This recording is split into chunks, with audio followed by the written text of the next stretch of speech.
Vande Mataram student. हम learn करें chapter number 1 medical Gujarat, जिसमें हमने लास्ट वीडियो में यहाँ की कुछ वीरांगनाओं के अनहिलवाड़ पाटन की कुछ वीरांगनाओं के बारे में देखा, उसके एडमिनिस्ट्रेशन के बारे में देखा और मुगल सल्तनत के बारे में देखा। आज हम लर्न करने जा रहे आर्किटेक्चर एंड कल्चर के बारे में, स्थापत्य और संस्कृति की समय में कौन कौन से ऐसे स्थापत्य और उसकी कल्चर कैसा था वो सब हम इसमें लर्न करेंगे। Many people followed Shaivism in Gujarat during the Solanki era. Solanki वर्ष में जो शैव धर्म यानी कि शिव की पूजा की जाती थी। At this time Somnath was prime centre of Shaivism while Dwarka was famous pilgrim centre of the वैष्णव।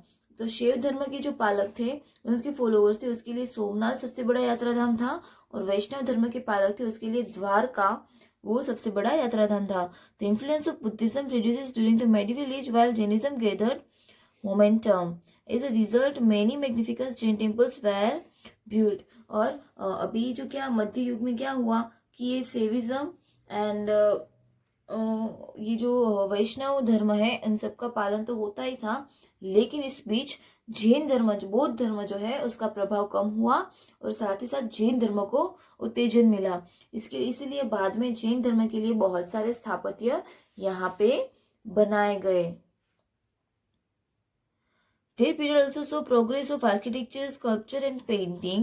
इस समय में कुछ आर्किटेक्चर स्थापत्य शिल्प और चित्रकला में बहुत बड़ी प्रगति हुई, और उसका हमें यहाँ पे एक नमूना भी दिया गया है। कीर्ति तोरण ऑफ कहाँ पे, वडनगर, वडनगर का कीर्ति तोरण आप यहाँ पे देख सकते हो। अब ये उस समय में बना गया है जिसमें बहुत सारी फैसिलिटीज नहीं थी, लेकिन फिर भी यहाँ आज भी वो फेमस है। The architecture of this time exhibited Rajasthani style of temple caving. इस समय जो राजस्थानी मंदिरों की शैली है उस टाइप की जो एक बांधकाम है यहाँ पे दिखाया जाता था। The sun temple of Modhera, the Vimal Shahji temple of Abu were constructed in 11th century, while the Rudramahala temple, the reconstructed Somnath temple were built in the 12th century। अभी आबू का, मोढेरा का सूर्य मंदिर, आबू का जो मंदिर है वो सब 12th सेंचुरी में बनाया गया है। फिर रुद्रमहाले सोमनाथ मंदिर है वो सब 13th सेंचुरी में बनाया गया है। The 13th century show the construction of the Dilwara temple of Mount Abu, which attained a prominent place in the architecture of splendor of India। अभी भारत के जो कलाकृति स्थापना है उसमें दिलवाड़ा के देहरासर जो बने हैं माउंट आबू पे, वो बहुत ही नामचीन है, क्योंकि उसमें कुछ ऐसी खासियत हो गई उसको बनाने में, क्योंकि वो वैसे भी माउंट आबू हाइट पे है, तो इतनी अच्छी चीजें हाइट्स पे बनाना बहुत ही बड़ी बात होती है। इसलिए और उस समय के राजाओं ने भी इसमें बहुत सारी मेहनत की, इसलिए आज भी वो इतने फेमस है। नेक्स्ट पेज पे देखते हैं। Along with the temple architecture of Gujarat, architecture works such as lake, fort, gateways, arches of temple, torans will also included. इस समय में कौन कौन से आर्किटेक्चर बने, जो स्थापत्य है उसमें कुंड, किले, साथ ही साथ दरवाजा और तोरणों का समावेश हुआ।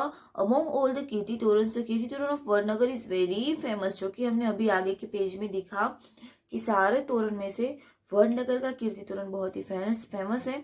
Manuscript were usually written on palm leaves, यानी कि ताड़पत्र। ताड़पत्र भी हमें पता है कि जो पाम के लीव्स के ऊपर बनाया जाता है, उसमें बहुत सारी मैन्युस्क्रिप्ट्स भी लिखी गई।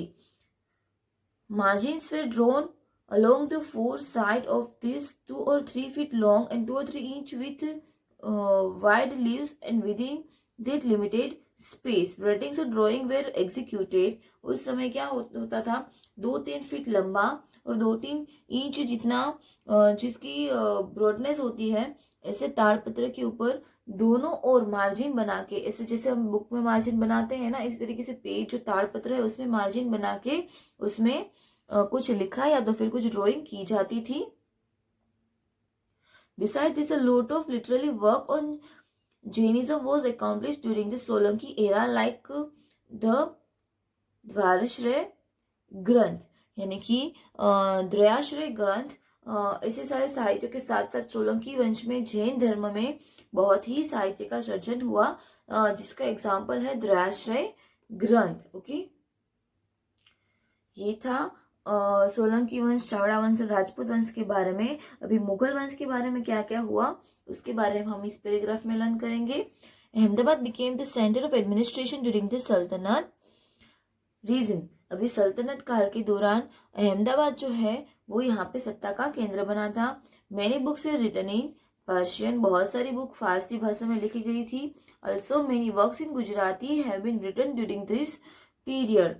अभी इस समय बहुत सारे से ग्रंथ जो थे, वो जो ऐसे साहित्य थे जिसका सर्जन भाषा जो गुजराती है उसमें भी किया गया था। Many famous mosque were built during the sultanate as well as the Mughal era. सल्तनत काल के दौरान और मुगल काल के दौरान बहुत सारी मॉस्क यानी कि मस्जिद भी बनाई गई। The famous Sidi Saiyyed grill of Ahmedabad and the Sarkhej Roza mosque were constructed during their time. इस समय सिटी सेट की ग्रिल, सिटी सेट की झाड़ी और सरखीज रोजा मस्जिद इस समय बनाई गई थी, जो कि आज भी बहुत ही नामचीन और फेमस है।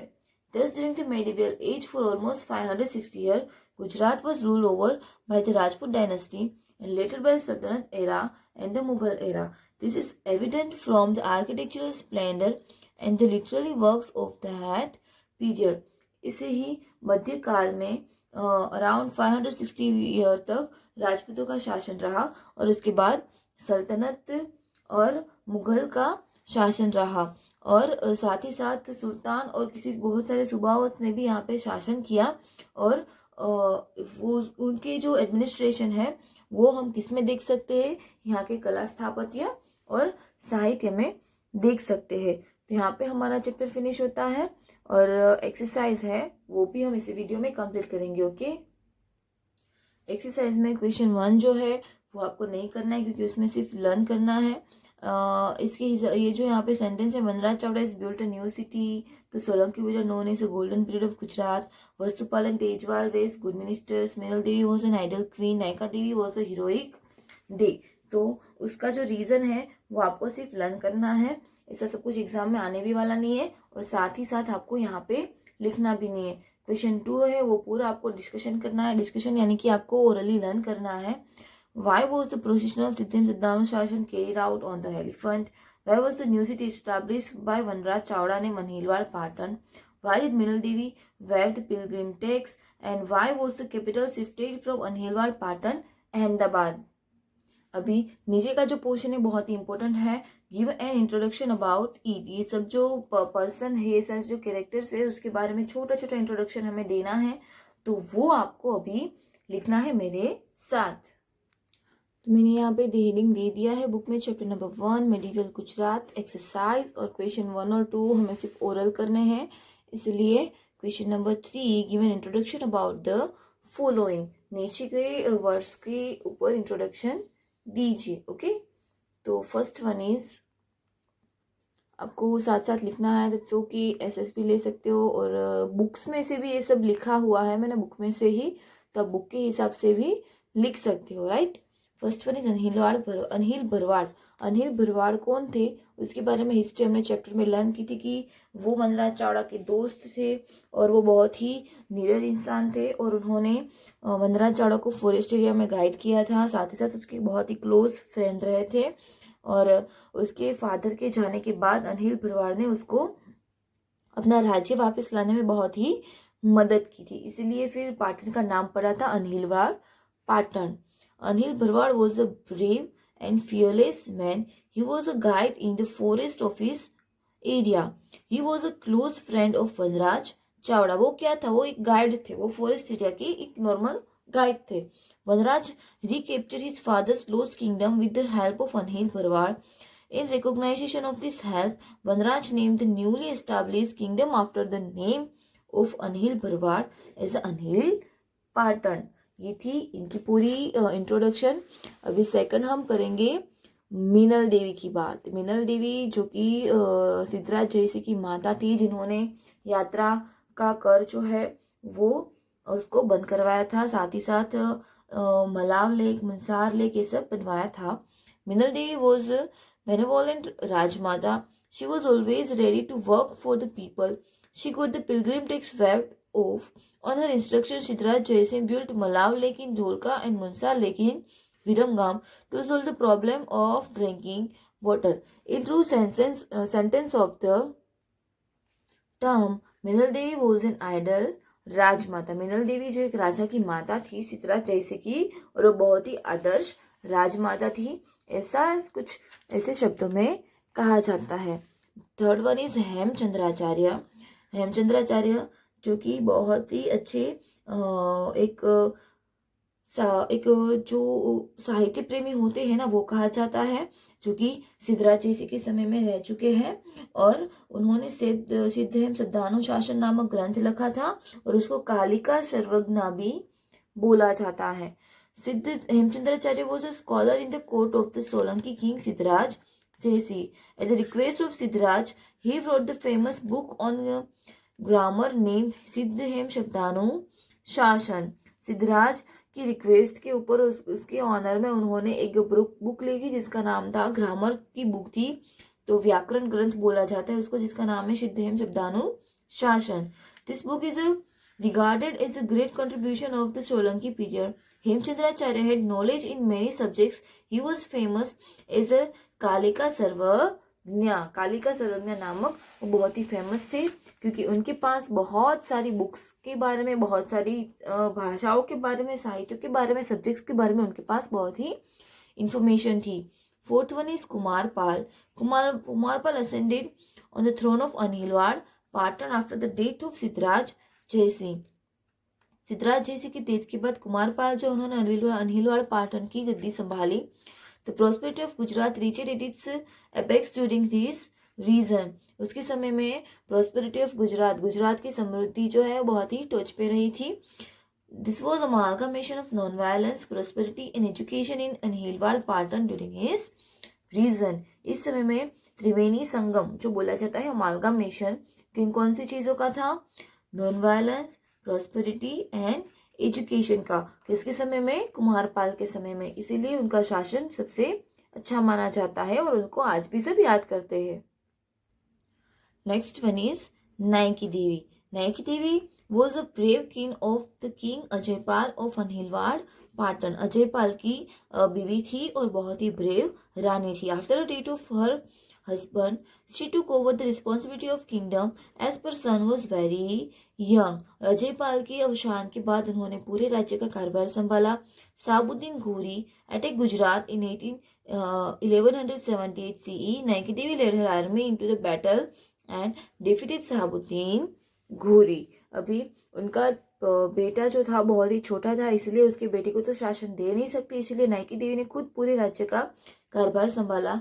साबुद्दीन गोरी ने उसके ऊपर चढ़ाई की थी, तो नायकी देवी ने उनकी सेना को हरा दिया था. Next one is Bhimdev Solanki. Bhimdev Solanki जो है उसके बारे में लिखना है. Bhimdev Solanki was a great king of Solanki dynasty. Solanki वंश के सबसे बहुत बड़े राजा थे. He expanded his kingdom by conquering the kingdoms of Kutch, Malwa, Abu and Junagadh. उन्होंने अपने शासन को बढ़ाया था. कच्छ, मालवा, आबू और जूनागढ़ के ऊपर चढ़ाई करके, उसको हासिल करके. After Mohammad Ghazni had looted and defeated the Somnath temple. Mohammad Ghazni जो है उन्होंने उनको हराया और लूट मचाई थी और सोमनाथ टेम्पल के ऊपर जीत हासिल की. Bhimdev Solanki has reconstructed the Somnath temple. Bhimdev Solanki ने फिर से सोमनाथ टेम्पल को अच्छा किया. उन्होंने क्या किया था? मोहम्मद गजनी को सोमनाथ टेम्पल चाहिए था, इसलिए उन्होंने सोमनाथ टेम्पल के ऊपर लूट की थी. उसके बाद भीमदेव सोलंकी ने सोमनाथ को फिर से बनाया था. The famous sun temple at Modhera was also built by Bhimdev Solanki.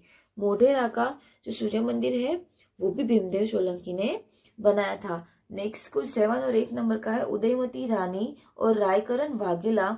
इन दोनों के बारे में हमने चैप्टर में थोड़ा बहुत लर्न कर लिया है, और इसके बारे में आप 2-3 लाइन का इन्फॉर्मेशन अभी आपको खुद से लिखना है, क्योंकि कभी एग्जाम में आ जाए तो आपको किसी पर्सन के बारे में इन्फॉर्मेशन होना ज़रूरी है कि कौन सी चीज़ उसके बारे में लिखनी है.